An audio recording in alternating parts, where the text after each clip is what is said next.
안녕하세요. 사연 읽어주는 남녀입니다. 오늘도 와주셔서 감사드리며 그럼 오늘의 사연 읽어보겠습니다. 남편을 만난 건 제 인생에 있어서 가장 큰 행운이었습니다. 조용하고 재미없고 늘 그저 그런 인생을 살아오던 제게 남편은 그 존재만으로도 제 인생의 축제이며 축복이었어요. 남편을 만난 것 자체만으로도 모든 운이 제게 몰린 것 같은 느낌이 들었습니다. 신이 여태 박복한 저를 위해 천사를 내려준 거라 생각했을 정도로요. 남편은 천사 그 이상으로 대단한 사람 같았습니다. 그런데 말 그대로 결국엔 정말 천사가 되어버렸죠. 남편과 만나게 된 건 정말 우연이었어요. 친구가 나가기로 했던 소개팅에 제가 대신 나가게 되었고 첫 만남에 저는 인사보다는 사과를 먼저 했습니다. 원래 나오기로 했던 친구가 정말 멋지고 저와는 비교도 안 될 만큼 대단한 친구였거든요. 그 친구가 나오길 기대했을 텐데 저라서 면목이 없었죠. 미안합니다. 저도 부탁을 받았던지라 거절할 수가 없었어요. 저는 오늘 소개팅하기로 했던 사람이 아니고 그 친구의 친구예요. 정말 미안해요. 친구가 거짓말로 둘러대달라고 했는데 제가 거짓말을 정말 못합니다. 그래서 솔직히 말씀드리는 게 나을 것 같아서요. 그거 잘 됐네요. 그럼 더 말이 쉬워지겠어요. 저도 소개팅, 미팅, 맞성 이런 거 적성에 안 맞습니다. 결혼할 때는 되었고 성에 차는 사람은 없고 마음이 통하는 사람도 없던 차에 억지로 떠밀려 나온 거예요. 그런데 이런 표현이 맞을지는 모르겠지만 억지로 나온 자리에 그쪽같이 솔직하고 착한 분이 오셔서 저야말로 행운인 것 같네요. 이런 것도 결국에는 다 인연일 거예요. 그쪽과 제가 만날 수밖에 없는 생각지 못한 우연이 인연이 되는 거겠죠. 말도 더듬더듬 눈도 못 마주치고 바보같이 떠들어대는 저와는 달리 남편은 거짓으로 만들어진 그 자리에서 저를 존중해 주었습니다. 제 눈을 똑바로 보고 웃으며 말하는데 어쩌면 저는 그때 그의 태도에 반해버렸는지도 모르겠습니다. 그 당시 저희 집은 많이 어려웠어요. 고모가 인감을 빌려달라는 말에 아버지가 인감을 빌려주셨고 제대로 크게 사기를 당하게 되셨던 거였죠. 그래서 아버지가 가지고 계셨던 재산의 대부분이 그때 다 날아가게 되었어요. 아버지 인감을 가져갔던 고모도 소식을 모르는 상태였고요. 한마디로 집안이 뒤숭숭했고 쑥대밭이나 다름없었습니다. 언제 뭐가 터질지 모르는 시한폭탄 같은 상태였다랄까요. 그런 저의 위태로운 상태와는 달리 원래 소개팅 상대였던 친구는 꽤나 사는 친구였습니다. 친구의 아버지는 대대로 잘 사는 집안이었으니 자연스레 친구도 잘 살았죠. 그랬기에 저는 남편과 집안 수준이 맞는 사람이 아니었겠죠. 당연히요. 올라가지도 못할 나무는 쳐다보지도 말랬지만 저는 그 자리에서 내내 남편에게서 눈을 뗄 수 없었습니다. 소극적인 저와는 달리 참 멋졌고 빛나 보였어요. 게다가 그늘 하나 없이 사람이 어쩜 저렇게 투명하고 속이 다 보일 만큼 바르게 자랐을까 하고 느껴졌어요. 누군지는 몰라도 저런 사람과 만나는 사람은 정말 좋겠다 그리 여겼습니다. 그런데 이렇게 한없이 제 자신을 낮게 평가하던 제게 남편이 먼저 손을 내밀었습니다. 저 내일 시간 많은데 우리 내일 또 만날래요? 다음 날도 그 다음 날도 그는 제게 만나자고 약속을 잡았어요. 저와 남편은 단 하루도 빠짐없이 매일 만났습니다. 대부분의 약속들 모두 남편이 무얼하자는 대로 저는 따르기만 했었죠. 하지만 그 모든 약속들이 지루하지 않았고 저는 내내 흥미있고 신이 났어요. 조용하고 숫기 하나 없던 제가 들떠서 한박웃음을 지을 정도로 말입니다. 행복이 계속되면 사람이 불안해지잖아요. 게다가 이 행복이 원래 저에게 주어진 게 아니었다는 생각에 더더욱이 그랬습니다. 그래서 남편과 만나오던 중간에 제가 먼저 용기 내어 말했어요. 이제는 그만하셔도 돼요. 예의상 계속 만나주신 거 저 다 알아요. 그리고 친구도 대신에 죄송하다고 전해달라고 했어요. 그 친구가 남자친구가 있거든요. 그래서 맞선에 절 보낸 거예요. 제가 거절 못하고 나가줄 거 알고 있었으니까요. 그쪽 마음 다 알았으니까 이제 그만 약속 잡아요. 저도 괜찮아요. 아, 저 혼자 착각하고 있었던 건가요? 누가 예의상 여자한테 한 달 내내 만나자고 합니까? 아니면 내가 싫어요? 내가 눈치가 없었던 건가요? 저는 당연히 우리가 사귀고 있다고 생각했는데요. 저는 그때 너무 벅차올라서 아무 말도 할 수가 없었습니다. 내가 이 사람과 정식으로 만나고 있었던 거였구나. 그런 거였구나. 너무 기뻐서 속으로는 쾌재를 외치고 있었죠. 그렇지만 겉으로는 내색 못하고 얼굴만 벌개져 있었습니다. 그러자 그때 남편이 제 손을 잡았고 이제야 손 한번 잡는다면서 웃었어요. 제 생애 제일 큰 행복이 남편을 얻은 거라면 제일 심장이 터질 것 같았던 순간은 그때가 아니었나 싶습니다. 지금 돌이켜봐도 얼굴이 빨개질 정도로 참 좋았어요. 그런 남편과 정식으로 만나고 2년여간 연애를 했습니다. 저는 처음으로 남편에게 집안의 모든 상황을 알려주었어요. 마치 도망가려거든 얼른 도망치라는 듯이 말이죠. 하지만 남편은 도망치지 않고 제 손을 잡아주었습니다. 우리 집도 한 번씩 안 좋을 때가 있었어요. 그런 거 같이 극복하라고 가족이 있고 그런 거죠. 나도 한 가족이 되면 도와줄 수 있었으면 좋겠네요. 제가 도움될 일 있으면 언제든지 불러줘요. 피하기보다는 같이 헤쳐나가자고 말해주는 사람이었습니다. 하지만 현실은 제 처지가 너무 부끄러워서 집안 사정을 자세히 다 설명할 수는 없었어요. 그래서 남편 몰래 일을 하려고 아프다고 거짓말을 하고 알바를 했었습니다. 시간만 나면 일을 해야만 하는 형편이었거든요. 게다가 그 당시 제 위로 있는 오빠가 결혼을 앞두고 있었습니다. 그래서 집안이 정신이 없어서 저는 누굴 만난다는 내색도 할 수 없었어요. 그러던 중에 남편과 데이트를 하다가 시어머니와 마주치게 되었습니다. 그런데 시어머니께서 저를 남편의 맞선 상대였던 제 친구로 오해하셨어요. 그래서 내내 그 친구 이름을 부르며 제게 다정하게 말을 건네셨습니다. 아유, 네가 신여사 딸이구나. 세상에나 많이 닮았네. 그 집 딸이 하도 조신하고 똑똑하다고 해서 내가 서둘렀지 뭐야. 우리 아들이랑 그쪽이랑 만나면 너무 잘 어울리겠다고 말이지. 어쩜 요즘 아가씨답지 않게 너무 곱다 고와 수수하고 말이야. 어쩜 이리도 겸손한지 원. 나중에 엄마랑도 같이 한번 봐야지. 제가 아무 말도 못하고는 굳어서 주저하고 있자 남편이 나서서 말했습니다. 엄마, 여기는 내 여자친구야. 그리고 신 여사님 따님 아니고 그때 맞선에 그분이 안 나왔어. 이 사람은 내가 따로 정식으로 사귀는 사람이야. 그쪽이랑은 상관도 없고 처음 인사드리네. 예쁘지? 우리 만난 지 2년 정도 됐어. 남편이 그렇게 해명을 하자 일순간 시어머니의 눈살이 찌푸려지시더라고요. 대뜸 제게 아버지 뭐 하시는지 공격적으로 물으셨습니다. 제 아버지는 방앗간을 운영한다 말씀드리고 어머니는 가정주부라 설명했어요. 할아버지 때부터 떡집을 하셔서요. 아버지께서 이어받아서 하고 계시는데 원래 자리에서 하시는 건 아니고 한번 가게 운영이 어려워지시면서 자리를 한번 옮겼어요. 어머니는 대목에는 아버지 일 도와주시고 아닐 때는 거의 집안일을 하세요.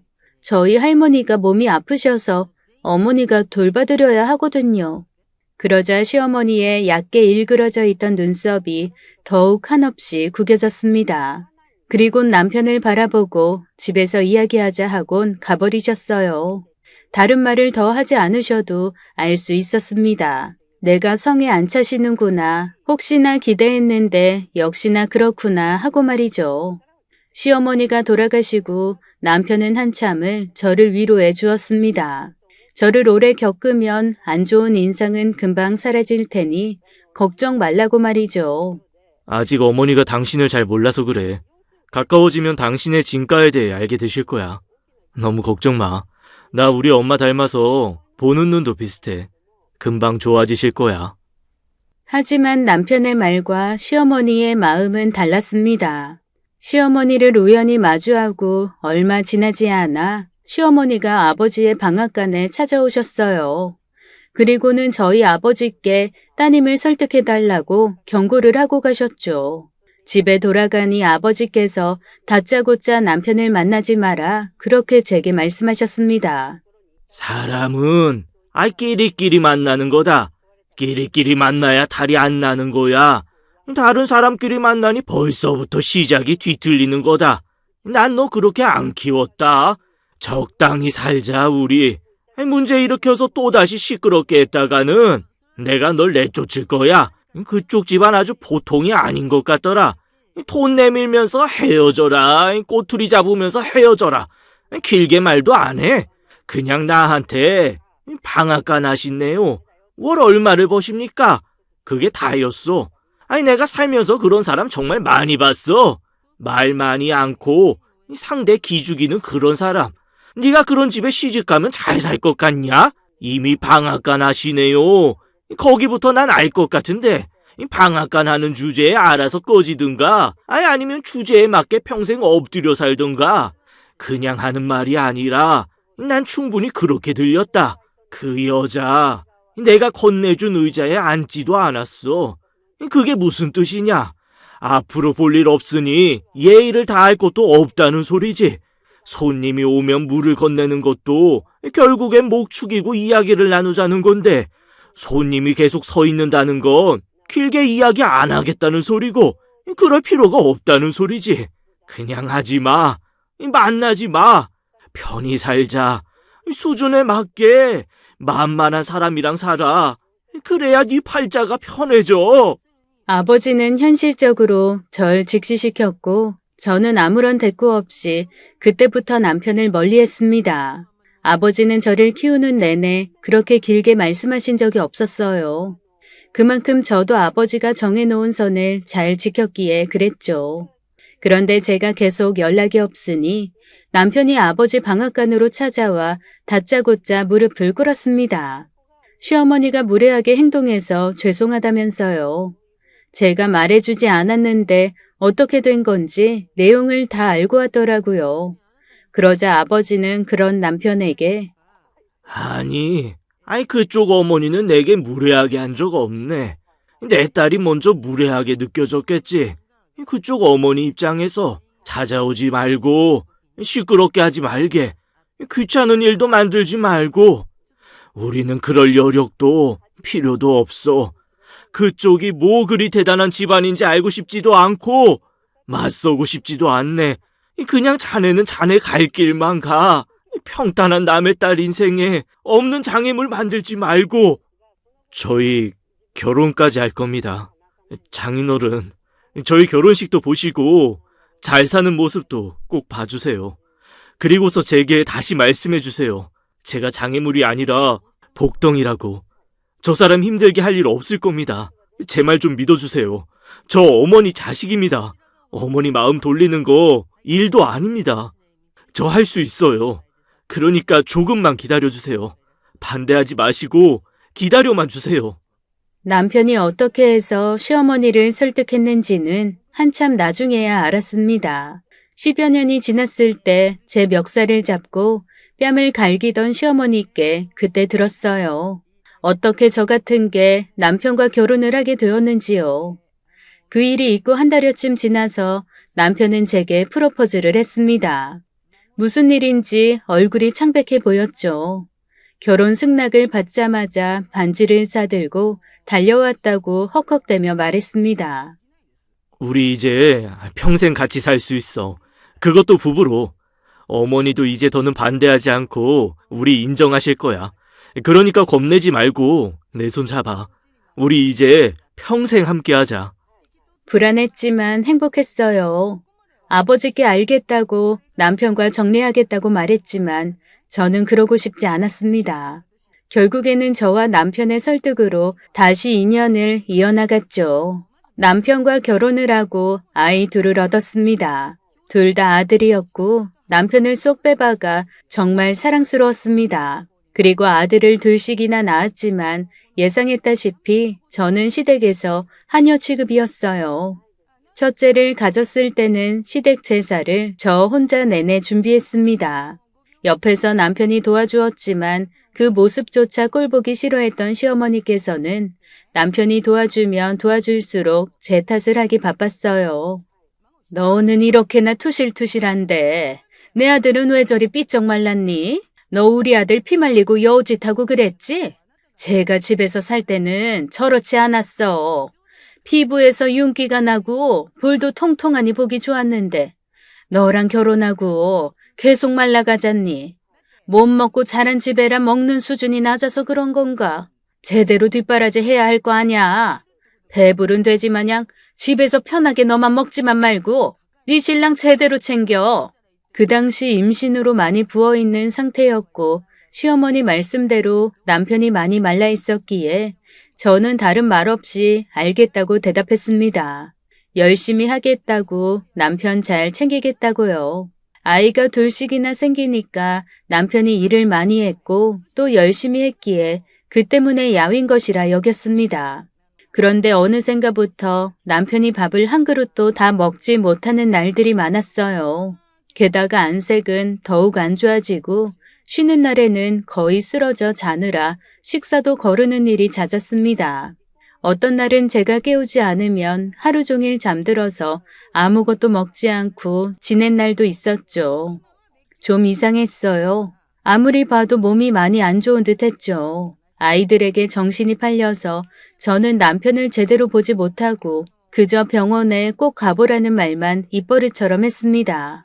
여보, 저번 주에도 병원 안 가봤죠?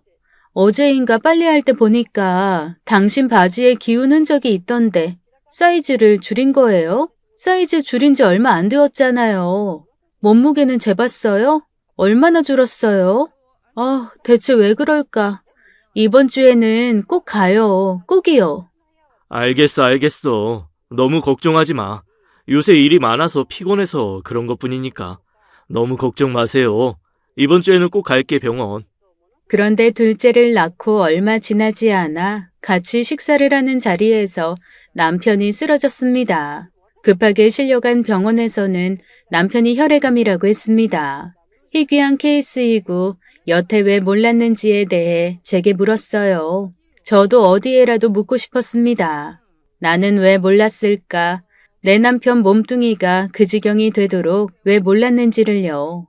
나중에 시댁에 남편의 병명을 말하고 한참 지나서 시댁에서 일하시는 아주머니께 몰래 들어 알게 되었습니다. 남편 위로 아주버님이 계셨는데 같은 병으로 돌아가셨다고요. 아주 예전에 말입니다. 에휴, 역시 병은 유전이 되는 모양이야. 이 집 첫째도 그렇게 보내더니 둘째도 그냥 집이 이리 잘 살고 돈복이 써봐야 뭐해. 명복이 없는데 명이 박복한데 다 뭔 소용이겠어?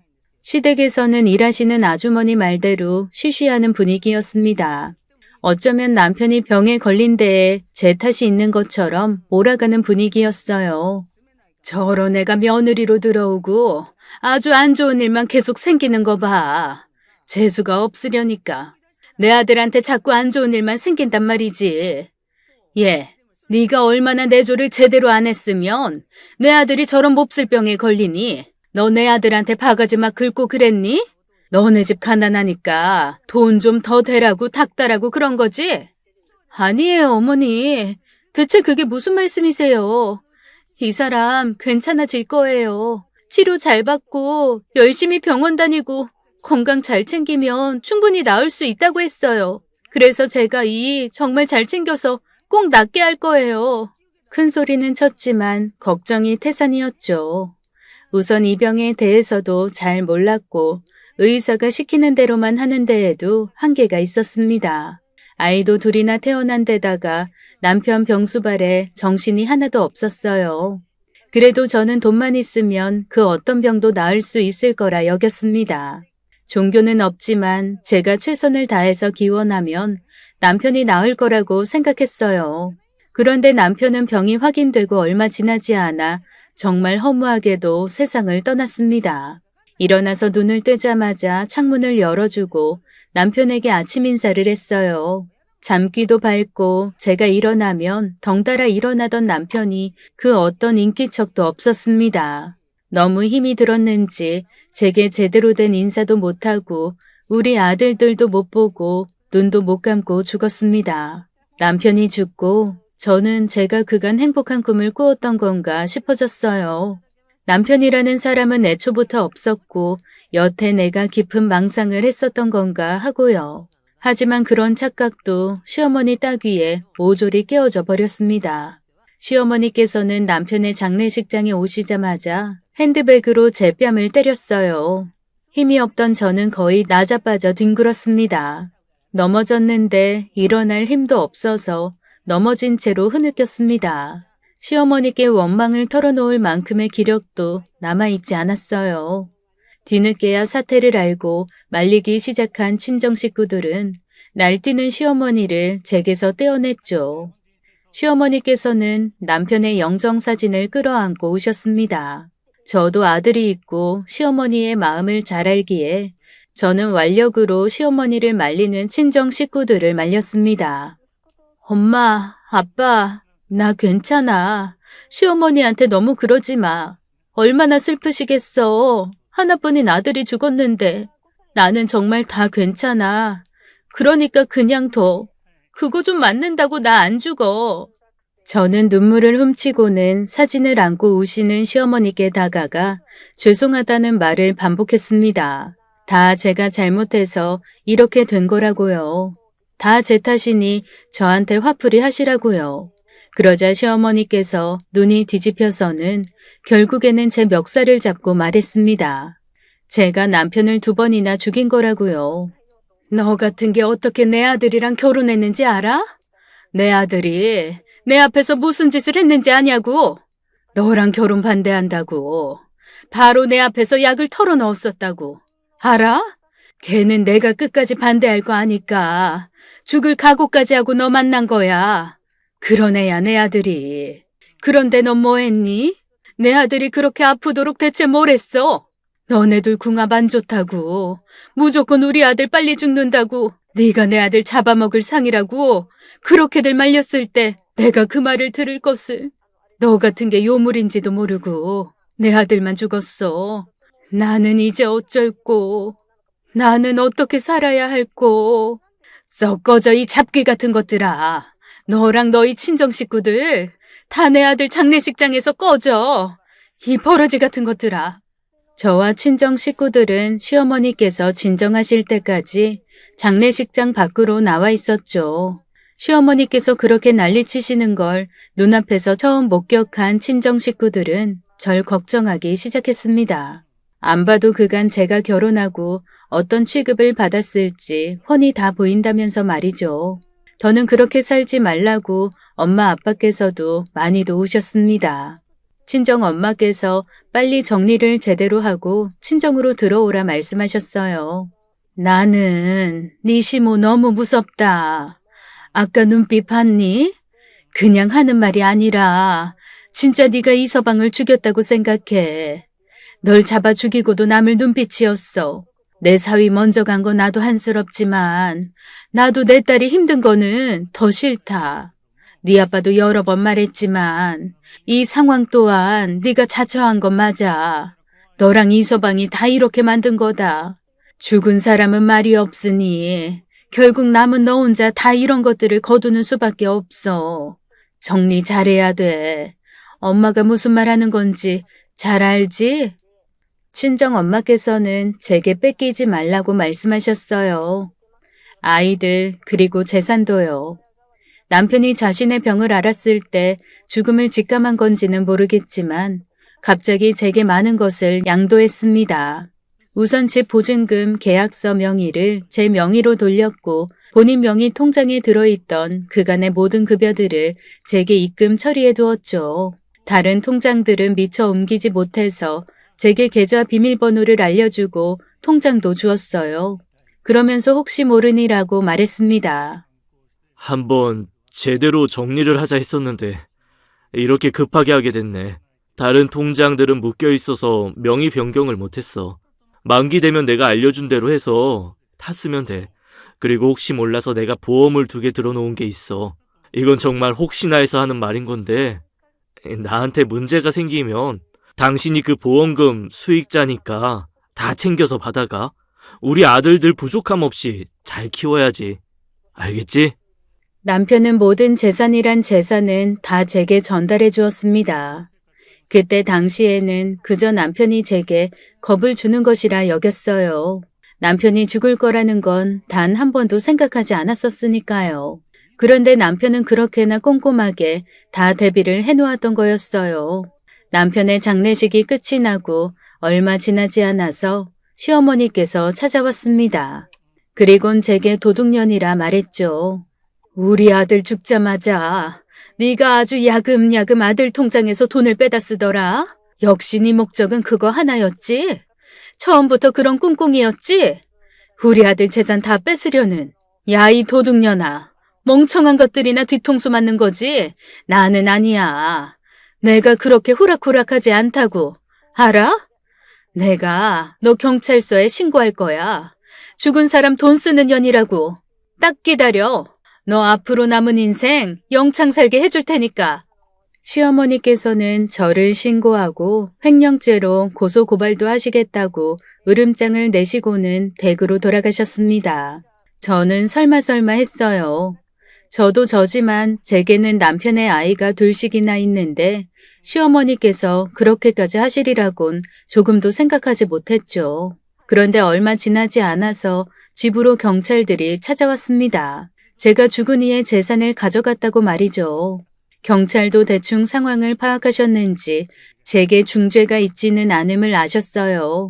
일방적으로 신고가 계속 들어오는 탓에 어쩔 수 없이 방문했다고 동행하자고 했습니다. 경찰서에 가서 저는 남편의 통장 금액 사용 내역에 대해 하나하나 설명해야 했습니다. 우선은 남편 장례 비용을 인출해서 썼어요. 죽은 남편한테 다 전달받아서 쓴 거예요. 저는 훔치지 않았습니다. 지난번에도 사정을 들어서 저희도 다 알고 있습니다. 그런데 시어머니 측에서 계속해서 전화해서 신고를 하세요. 아무래도 며느님이 계속해서 경찰서 안 오시면 협의를 하세요. 아니면 돈을 다 돌려드리는 방법도 있고요. 돈 다 돌려받으실 때까지 그쪽에서 계속 신고 넣으실 작정이신 것 같더라고요. 저희도 사정은 딱하지만 법대로 하는 수밖에 없어서 더는 방도가 없습니다. 저희도 부탁 좀 드립니다. 전화가 와도 너무 와요, 너무 와. 법대로 소송을 걸면 되는 것을 신고하시는 거 보면 며느님을 괴롭히시려고 그러시는 것 같습니다만. 경찰 측에서 시어머니 때문에 신고가 너무 잦아서 괴로울 지경이라면서 제게 남편에게 받은 돈을 뱉어내라 말했습니다. 제게 아들이 둘씩이나 있는데 앞으로 저희 가족은 어떻게 살라고 제가 어떻게 그 돈을 전부 시어머니를 드리나요? 냉정히 말해서 남편이 죽은 마당에 저희 세 식구 먹고 살 돈은 쟁여둬야 하고 여유 자금도 남겨놔야 저희도 살죠. 특히나 시어머니께서 보유한 재산이 제가 남편에게 넘겨받은 것보다도 훨씬 많습니다. 제가 가지게 된 건 그리 많은 금액도 아니었어요. 아이들은 크고 있고 조금 더 있으면 학교도 들어가야 하는데 아무리 남편의 남긴 돈을 다 쥐고 있다고 해도 그래도 불안한데 말이에요. 그래서 무슨 수를 써서라도 남편이 죽음을 앞두고 그토록 제게 귀하게 전해준 모든 재산들을 지키자는 마음이 들었습니다. 그건 돈을 떠나서 저와 아이들에게는 생존이 걸린 문제였습니다. 그래서 더더욱이 한 푼도 딴 사람에게 줄 수 없는 거였죠. 그게 시어머니이실지라도 말입니다. 그러다 결국에는 제게 고소장이 날아왔어요. 물론 그 당사자는 시어머니셨고요. 법원에 참석도 해야 했고 변호사도 선임해야만 했습니다. 적어도 제가 사랑한 남편의 어머니이시기에 그런 진흙탕 싸움은 피하고만 싶었습니다. 그래서 제가 처음으로 시어머니를 찾아갔어요.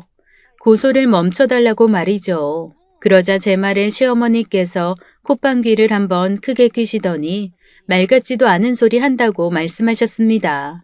시어머니께서 고소까지 하면서 남편의 돈을 요구하는 것은 지극히 정상이라고 하면서 말이죠. 네 남편이기 이전에 내 아들이야. 내가 낳은 우리 집 마지막 장손 내 새끼라고. 알겠니? 네 자식들만 중요한 게 아니란 소리야. 죽었어도 나는 내 새끼 엄마야. 그래서 내 아들 거는 죄다 내가 돌려받을 거다. 니년한테는 내 아들 거 한 푼도 못 줘. 시어머니만이 문제인 줄 알았는데 그것도 아니었습니다. 시어머니 외에 남편의 일가 친척들이 줄줄이 저희 친정으로 찾아왔어요. 찾아와서는 제가 남편을 돈을 목적으로 일부러 죽였다는 듯이 저를 몰아갔습니다. 아니, 그렇게 건강했던 애가 어떻게 결혼하자마자 죽느냔 말이야. 우리가 그때 장례를 치를 것이 아니라 부검을 해봤어야 하는 건데 저 무서운 년이 밥에 독이라도 탔을 줄 어찌한담? 안 그래? 너 솔직히 말해봐. 네 남편 죽이고 보험금 타내려고 갑자기 사망보험을 5개나 들어놓은 거지? 그치? 보험 보장 받을 시기 딱 맞춰서 우리 조카가 죽은 것도 그렇고 보험 수익자가 다 너한테 되어 있는 것도 그렇고 수상해도 너무 수상하잖니. 그러니까 너도 이 꼴 저 꼴 더러운 의심받고 싶지 않으면 그냥 그 돈 뱉어내. 네 남편 앞으로 나오는 돈들 다 뱉어내란 말이야. 그래, 네가 그렇게 결백하다면 그러면 되지 않겠니? 오죽하면 네 시어머니가 네가 자기 아들 죽인 거라고 그렇게나 떠들고 다니겠어. 그게 다 결국은 돈 때문이라는 소리잖아. 돈만 포기하면 네 인생도 편해지니까 잘 한번 생각해 보려무나. 친척들은 돌아가면서 저를 찾아와서는 돈 내놓으란 말만 늘어놓았습니다. 아무리 남편의 죽음에 대해 애도하거나 남은 가족들에 대한 안타까움을 표하는 사람은 없었죠. 그것 또한 참 서글프고 한편으로는 그렇게 가버린 남편이 안쓰럽기까지 했습니다. 죽은 사람만 서럽지 남은 우리라도 죽은 남편을 생각해서 더 악착같이 살아야겠다 싶었죠. 그래서 어떻게 해서든 소송에서 이겨보려고 백방으로 많이 알아보고 다녔어요. 하지만 많은 걸 쥐고 있는 시댁을 상대하기에는 많이 버거웠죠. 너무 지쳐서 정말 다 포기하고 싶었습니다. 남편이 남긴 것들을 그냥 다 줘버리고 아무것도 가진 거 없이 살까 고민하고 있던 찰나에 고등학교 친구에게서 연락을 받았어요. 제 남편 장례식에도 와줬던 친구였습니다. 남편 장례식 때 워낙 시어머니께서 야단이셨으니 걱정돼서 제게 연락을 주었습니다. 도움이 될 일이 있으면 도와주겠다고 하기에 변호사 선임이 필요하다고 말했어요. 전에 해주던 변호사님이 안 될 것 같으니 포기를 하셨거든요. 그러자 친구가 아는 변호사가 있다고 소개를 해주었어요.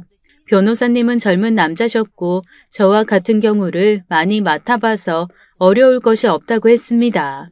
남편이 남겨준 재산이 있어서 소송에서 이기면 여유가 있긴 하겠지만 아이를 둘씩이나 키워야 합니다. 지금은 친정에서 살고 있어서요. 아이와 제가 살 집도 마련해야 하고 필요한 것들이 참 많아요. 그래서 남편이 남긴 돈을 지키고도 저도 일을 해야 돼요. 그런데 소송 때문에 묶여서 아무것도 시작하지 못하고 있어요. 제가 원하는 건 빠른 시일 내에 남편 쪽 가족들과 걸려있는 소송을 끝내고 일을 시작하는 거예요. 저도 벌어야 하거든요. 소송이 길어질수록 심적으로도 많이 지치고요.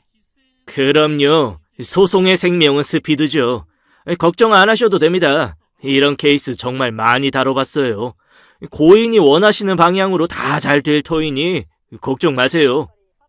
그런데 정말 황당하게도 그렇게 큰소리치던 변호사가 며칠 지나지 않아 이 소송을 담당하지 않겠다고 말하곤 잠수를 타버렸습니다. 알아보니 시댁에서 따로 손을 쓴 것 같았고 그때쯤 되니 저도 악이 받치더군요. 아무리 그래도 제가 죽은 남편의 아이들을 키우고 힘들게 살고 있는데 그것도 있는 집안에서 고작 그 돈 빼가겠다고 그렇게까지 하시는 게 화가 났어요. 첫 재판은 제가 승소를 했습니다. 하지만 얼마 지나지 않아서 시댁에서 바로 항소를 해버렸죠. 기나긴 싸움이 시작되었어요. 아이들이 초등학생이 되고 계속 커가는 내내 소송을 등에 지고 자랐어요. 계속해서 고소와 맞고소가 진행되었고 돈과 시간을 모두 많이 써버렸습니다. 하지만 그렇게 끝날 것 같지 않았던 전쟁도 쓸쓸하게 끝이 나버렸어요. 그렇게 정정하던 시어머니께서 돌아가셨습니다. 말 그대로 저랑 죽을 때까지 싸우기만 하시다가 가신 거예요. 모르는 척할 법도 하지만 저는 아이들에게 검은 옷을 단정하게 입히고는 시어머니 장례식에 갔습니다. 물론 반기는 이 하나 없었지만요. 저와 아이들이 장례식장에 들어서자마자 사람들이 수군거리기 시작했습니다. 몇 번씩 저희 집에 찾아와 해코지를 하던 친척분들도 저희가 들어서자마자 한 소리씩 하기에 바빴습니다. 왜? 이번에 너희 시어머니 목숨값이라도 챙기러 온 거냐? 네 시어미 말대로 너 들어오고 이 집안이 정말 재수가 없어. 어쩜 이렇게 사람들이 줄줄이 죽어나갈 수 있는 건지 정말. 뻔뻔하게도 어떻게 여길 와 니가? 네 시어미 죽은 것도 네 탓이야 이거사. 너 그러다 진짜 천벌 받아. 나이 든 양반이 죽은 아들 돈 좀 돌려받겠다는데 소송에 한 번을 안 지고 말이야. 죽어도 안 내놓고 속병나게 만들어서 죽게 하고. 너도 정말 독한 년이다. 독한 년이야. 다시 한번 말씀드리지만 저는 제 당연한 권리를 주장한 것뿐이에요. 제가 아이들 둘 키우고 고생하고 힘들 때 어디 시댁에서 저 도와준 적 있으세요? 돈까지는 안 벌어도 따뜻한 말 한마디라도 해주신 적 있으세요? 저도 남편을 잃었어요. 제가 남편을 죽게 한 게 아니라고요. 뻔히 다 아시면서 어떻게 그렇게 사람을 몰아갈 수 있는 건지. 저야말로 정말 이 집안이 독하디 독하게 느껴져요. 정말 쓰리고 힘들었어요. 이런 집안에 어떻게 애아빠 같은 사람이 살았었는지도 정말 의문이네요. 우리 애들도 이 집안 피해요. 그런데 어떻게 사람들이 어쩜 그렇게 남보다도 못하게 사정 뻔히 알면서도 그럴 수가 있는 건지. 누가 독하고 도의를 벗어난 건지 가슴에 손을 얹고 생각해 보세요. 제가 참다 속에 있던 말들을 쏟아내자 듣고 있던 친척분 중 한 분이 때리기라도 하려는 듯 달려들었습니다. 그런데 그 순간 저희 아들들이 제 앞을 가리고 두 팔을 벌려 막아섰어요. 하지 마세요. 우리 엄마한테 그러지 마세요. 우리 엄마 아무 잘못 없어요. 할머니 돌아가셔서 위로해드리려고 온 거예요. 우리 엄마 때리지 마세요. 아이들은 장례식장에서 그 어느 사람들보다도 크게 울어 제꼈습니다. 저는 우는 제 아이들과 같이 아주 크게 울었습니다.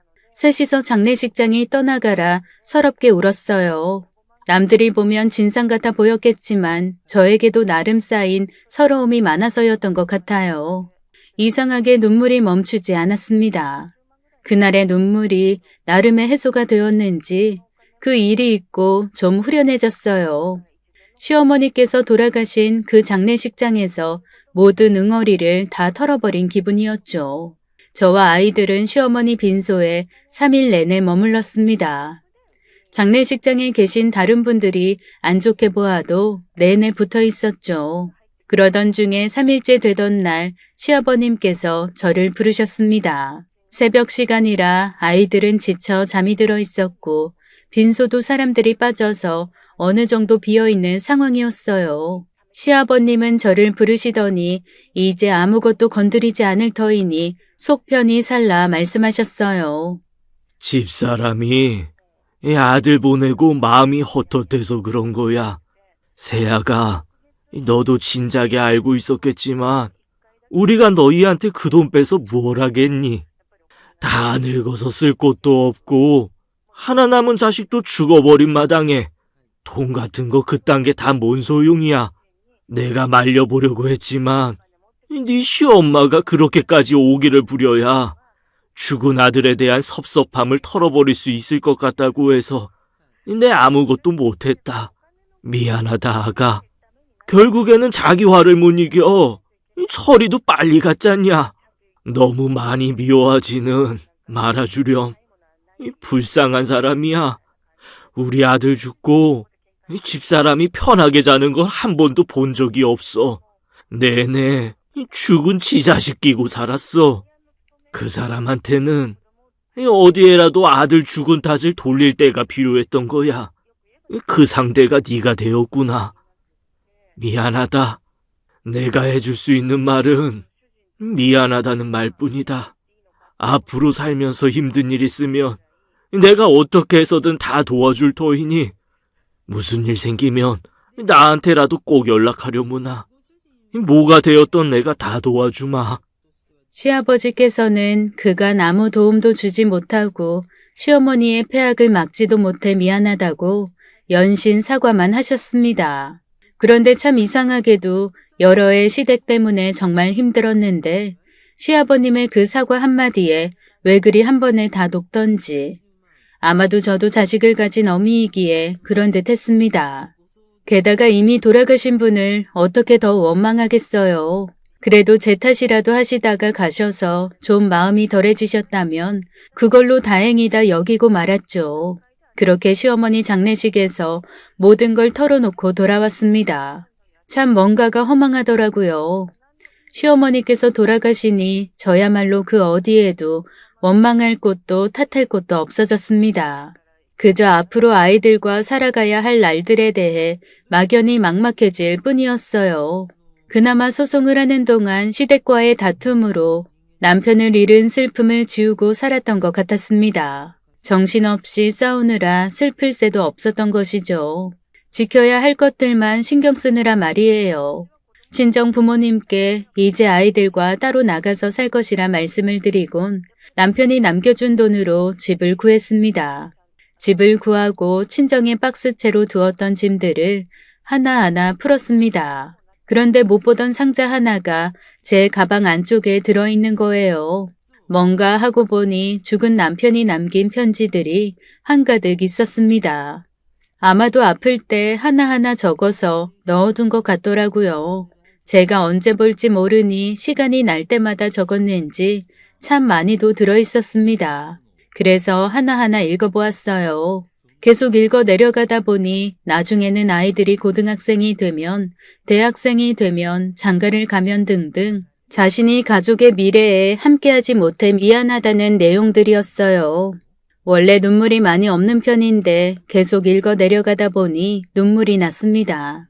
아이들이 그때가 되면 줘야겠다 싶어 편지를 챙겨두고는 짐 정리를 마저 하고 편지 상자를 닫으려는데 어느 한 편지만이 편지함 뚜껑에 붙어 있었어요. 편지지 색도 달랐고 뭔가 싶어 열어보았죠. 그 편지에는 자신의 부모님, 즉 시부모님을 잘 챙겨달라는 당부의 말들이 적혀 있었습니다. 양심 없고 미안한 말이지만 아무리 절 미워하실지언정 시부모님 좀 잘 챙겨달라는 걱정의 말들이 잔뜩 적혀 있었죠. 우리 부모님이 당신 마음에 들어하지 않고 괴롭힐 거 다 알아. 그래도 정말 미워도 100번, 1000번 원망스러워도 날 봐서 우리 부모님 좀 잘 부탁할게. 계속 보살펴 드리라는 말은 아니야. 한 번씩만 들여다봐줘. 잘 지내고 계신지 어디 아프신 데는 없으신지 말이야. 내가 뻔뻔하게 당신한테 이런 부탁을 해서 정말 미안한데 나한테는 우리 부모님밖에 없고 우리 부모님도 자식이라고 나 하나니까 우리 부모님 계속 미워해도 괜찮아. 그저 한 번씩만이라도 들여다봐 주었으면 좋겠어. 미안해. 사실 저는 소송이 끝나면 시댁 식구들은 다시는 안 볼 생각이었습니다. 그 정도로 정이 떨어질 만큼 다 떨어졌던 터라서요. 하지만 남편이 그렇게까지 글을 남긴 걸 보니 미안해졌습니다. 꼭 저 때문에 시어머니께서 돌아가신 듯 했고 잘 돌봐드리지 못해 죄송한 마음이 생겼어요. 아무리 재산 문제로 다툴지언정 한 번씩 안부라도 여쭐 걸 하고 말이죠. 내가 찾아뵙기라도 했다면 화가 좀 덜 나지 않으셨을까라는 후회가 들었습니다. 게다가 이사도 시댁에서 한참 멀리 떨어진 곳으로 했기에 더더욱 마음이 좋지 않았습니다. 남편의 글로 인해 한동안 마음에 큰 돌덩이가 앉은 것처럼 기분이 많이 안 좋았어요. 그래서 안 되겠다 싶어서 무슨 마음인지 그 다음날 계약한 집을 바로 내놓았습니다. 그리고는 시아버님 혼자 살고 계신 집으로 들어가겠다고 말씀드렸어요. 아버님, 그이가 제게 부탁한 게 있어서 저희는 앞으로 여기서 살아야 할 것 같습니다. 아버님이 싫다고 하셔도 어쩔 수 없어요. 그이 유언이라서 저는 지켜야 돼요. 시아버님은 당황해 하셨고 저는 바로 시아버님께 남편이 남긴 편지를 건네드렸어요. 시아버님께서 돋보기를 가져오셔서 한참을 편지를 읽어내리시다가 마저 다 읽지 못하고 흐느껴 우셨습니다. 남편이 갑작스레 죽어서 시어머님이나 시아버님 모두에게 아무 말도 남기지 못했었거든요. 그래서 남편이 유일하게 남긴 그 편지 한 장에 시아버님은 그간의 아쉬움을 눈물로 달래셨습니다. 그 뒤로 저는 아들 둘과 함께 시아버님 댁에서 같이 살았어요. 하지만 평온은 그리 오래가지 않았습니다. 시어머님의 형제분들께서 저희가 들어와 산다는 것을 알고는 찾아오셔서 해코지를 하기 시작하셨어요. 어디서 지금 술을 쓰는 거야? 네 남편 보내고 얻은 돈으로는 부족했니? 그래서 네 시아버지 옆에 붙어 있다가 시아버지 돌아가시면 그 돈 챙기려고 그러는 거지? 너도 참 애가 영악하기 그지없다. 멍청하게 생겨서는 머리가 참 좋아. 어디 감히 우리 형부 돈을 뜯어가려고? 수 쓰지 말고 당장 나가. 얼른. 그런 거 아니에요. 죽은 제 남편이 남은 가족 잘 보살펴 달라고 해서 그래서 그 말이 신경 쓰여서 찾아온 거예요. 이모님 말씀대로 제가 진짜 돈이 아쉬운 거면 뭐하러 이렇게 하겠어요? 어차피 아버님 돌아가시면 아버님 재산 자동으로 우리 애들한테 돌아와요. 굳이 제가 이렇게 애쓸 필요도 없다고요. 아시겠어요? 저는 진심으로 아버님 보살펴 드리려고 온 거예요. 시어머니 돌아가시고 6개월 내내 제가 아버님이랑 살면서 아무도 오신 적 없어요. 그런데 제가 이 집에 들어와서 산다고 하니까 이모님도 돈 걱정돼서 달려오신 거 아니세요? 그러면서 왜 저한테 그렇게 말씀하세요? 무슨 권리로요? 제 말엔 시어머님 형제분들은 아무 말도 못하고 그저 시아버님 눈치를 볼 뿐이었습니다. 한참을 이야기를 듣고 계시던 아버님께서는 헛기침 몇 번을 하시곤 말을 이어가셨습니다. 이제 그만들 해. 내가 살면 뭐 얼마나 더 살겠어. 나도 남은 생 내 손주들 보면서 이렇게 지내다가 가야지. 그리고 내 며느리가 나 봐주겠다는데 돈이야 무슨 상관인가. 그저 고마울 뿐이지. 그만들 하고 돌아들 가. 후에도 다른 가족분들이 여러 번 찾아왔지만 그때마다 시아버님께서 한마디씩 하시고부터는 더 이상 오지 않았습니다. 그리고 저는 아이들을 시아버님께서 돌봐주셔서 다시 직장을 잡아 일을 시작할 수 있었어요. 시아버님께서는 돈이 없는 것도 아닌데 무슨 일을 하냐고 하셨지만 적어도 저는 남편과 시어머님께서 남겨주신 돈만으로 살고 싶지는 않았습니다. 그렇게 되면 정말 제가 그 두 분의 돈을 보고 여태 그 긴 소송을 이어온 것이라는 것밖에 증명되지 않으니까요. 그래서 시아버님 곁에서 아무 일도 하지 않고 지낸다면 그 의심이 확신이 되는 것이고요. 새로 일을 시작하니 좀 사람 사는 것 같았어요. 그동안에는 꼭 독방 안에 저 혼자 갇혀서 사는 것 같았거든요. 내가 그동안 많이 외로웠구나 싶더라고요. 열심히 일하고 퇴근하고 돌아와 아이들과 소통하고 시아버님 챙기고 그렇게 쉴 틈 없이 또 10여 년을 살았습니다. 어쩌면 남편이 편지에 남겨놓은 그대로 살았던 것 같아요. 제가 어떻게 살아야 할지 갈피를 못 잡을까봐 그이가 그랬던 걸까 싶기도 하고 죽어서도 날 생각해준 남편에게 참 고마웠습니다. 그리고 아들들이 대학교에 막 진학할 시기부터 시아버님 건강이 급격히 안 좋아지셨어요. 그래서 집에서는 지내실 수가 없었고 입원을 해서 병원에 머무르셨습니다. 시아버님께서는 제게 이만하면 되었으니 자신을 호스피스 병동에 맡기고 제게 재가를 하라 하셨습니다. 아가, 너무 죄인처럼 그렇게만 살지 마라. 네 남편이 네가 족쇄처럼 우리한테 매달려서 사는 걸 바라는 건 아니었을 거다. 너도 네 인생 살아야지. 아직 나이도 젊은데 애들도 다 컸고 그러니 새 사람 찾아서 새 인생 찾아. 나도 얼마 안 남은 것 같다. 어젯밤에 네 시어머니랑 그 녀석이 날 찾아와서 같이 가자 하더라. 내가 갈 때가 다 되었다는 소리지. 그러니까 끝까지 곁에 있어주지 않아도 된다. 이렇게까지 애쓰지 않아도 돼. 넌 할 만큼 다 했어. 너 아니었으면 나 아마 진작에 죽었을 거다. 그나마 너랑 우리 손주들이 있어서 여기까지 산 거야. 그럼 되었어. 그동안 수고 많았다, 아가. 너무 고마웠다. 내가 가서 네 시엄이랑 그 녀석한테 네 이야기 전해주마. 시아버님께서는 그렇게 말씀을 하시고 한 달 뒤에 돌아가셨습니다. 결국 저는 남편과 시부모님 모두를 다 보내드린 것이었어요. 친정 부모님께서도 제게 수고했다고 말씀해 주셨습니다. 진짜 이만하면 됐어.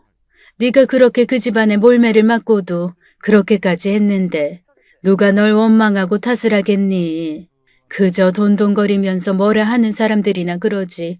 적어도 우린 다 알아. 네가 얼마나 그 집안에 애썼는지. 사기꾼이다라고. 돈 때문에 그런 거라고. 너한테 비난할 자격도 없어 그 인간들. 그저 입으로만 떠드는 인간들. 시아버님이 돌아가시고 시아버님과 시어머님께서 남기신 재산이 모두 저와 아이들에게로 돌아왔습니다.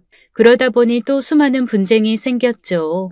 정말 수없이 많은 소송이 들어왔습니다. 시어머니의 형제분들, 시아버님 형제분들께서 제가 작정하고 시아버님을 돌보았다는 둥, 시아버님, 시어머니 두 분을 제가 죽였다는 둥, 일가족을 몰살했다는 둥 갖은 날카로운 말들을 다 들었습니다. 소송이 시작되고는 집에 마구 찾아와 협박도 했어요. 그럴 때면 정말 모든 걸 다 버리고 떠나고 싶은 심정이었습니다. 하지만 예전과 달라진 것이 하나 있다면 그때는 어렸지만 지금은 제 아들들이 모두 다 커서 제게 큰 방패가 되어준다는 것이었어요. 제가 크게 신경을 쓰지 않아도 아들들이 열심히 절 지켜주었습니다. 워낙 어릴 때부터 그런 상황을 많이 봐서인지 알아서 잘 대처했어요. 남편이 편지에 남긴 것처럼 저희 아들들은 아주 잘 자라주었습니다. 아버지가 그랬어. 우리가 다 크면 꼭 엄마를 지키라고. 그래야 되는 거라고. 다음 아버지 제사 때는 나 큰 소리 좀 칠 수 있겠어. 내가 아버지가 말씀해 주신 대로 엄마를 잘 지켰다고 말할 수 있으니까. 그러니까 너무 신경 쓰지 마, 엄마. 우리가 있잖아. 이제는 우리가 알아서 다 할게. 두 아들들이 장가를 갈 때까지도 소송은 이어졌습니다. 하지만 매번 저희가 승소를 했죠. 참으로 길고 긴 지겨운 싸움이 아닐 수 없어요. 이제는 소송의 소자만 들어도 몸서리가 쳐진답니다. 하지만 유일한 장점이 하나 있었어요. 남편을 잃고 제가 소송에 시달려 슬퍼할 정신이 없었듯 내내 지겨웠던 그 소송들로 인해 저희 아들들이 사춘기 한 번을 안 겪었네요. 사고 한 번 친 적도 없고 키우는 내내 힘든 일 한 번이 없었습니다. 그리고 그 덕인지 두 아들 모두 법조계에 종사하고 있어요. 소송의 전문가들이 되어버렸죠. 저도 이번 남편 제사에 말해주려고요. 여보, 이만하면 나 잘한 거 맞지? 하고 말입니다. 오늘 이야기 어떠셨나요? 누군가를 잃는다는 건 참 슬픈 일 같습니다. 사연자님은 그로 인해 겪은 후폭풍이 너무도 크고 길었던 것 같네요. 시어머니의 상실감과 슬픔으로 인한 악에 바친 행동도 이해 못할 건 아닌 것 같네요. 자식을 하나도 아닌 둘을 잃으셨으니까요. 그래도 진정으로 자식을 위한다라면 남은 가족들을 품어주는 게 좋지 않았을까 싶습니다. 결국엔 행복을 너무 돌고 돌아 찾으신 것 같아 안타까운 이야기였네요. 그럼 오늘도 끝까지 함께 해주신 여러분 감사합니다. 저희는 다음 사연으로 돌아올게요.